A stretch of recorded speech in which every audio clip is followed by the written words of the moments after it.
मुझे ना काफ़ी दिनों से बहुत सारे लोगों के मैसेजेस आ रहे थे कि मेरी प्रोसेस कैसी रही और इन जनरल भी कैसे प्रोसेस रहती है। तो मुझे लगा बेस्ट तरीका यही है कि मैं तुम्हें अपनी प्रोसेस थोड़े और डिटेल में बताऊं कि क्या क्या ऑप्शंस इसके साथ रहते हैं। तो ईटीएच में ना पीएचडी के दो तरीके होते हैं।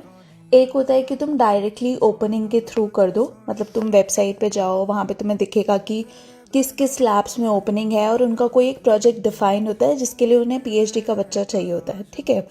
सेकंड होता है कि तुम डायरेक्टली प्रोफेसर को अप्रोच करो।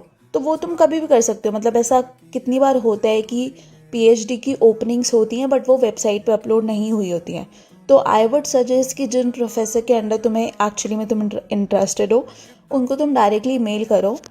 और वो मेल में भी आई वुड सजेस्ट कि उनके बारे में अच्छे से पढ़ के जाओ, उनके लेटेस्ट रिसर्च क्या है, तुम्हें क्या एक्साइटिंग लग रहा है, तुम्हारे कुछ क्वेश्चंस है जो तुम ऐड अप कर सकते हो। और try to keep it very short and very crisp. मेरा ये एक्चुअली सेकेंड वाले तरीके से ही हुआ था, मैंने किसी ओपनिंग के थ्रू नहीं किया था।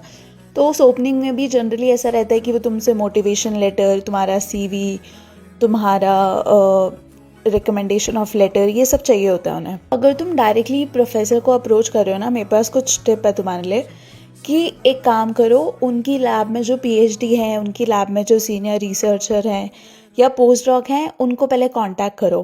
एंड ऑनेस्टली तुम्हें अगर वो एक सही इंसान मिल जाएगा ना, तुम्हारी पीएचडी बहुत ईजी हो जाएगी। और तुम्हें at the end of the day तुम्हें तो एक ही पोजीशन चाहिए, राइट।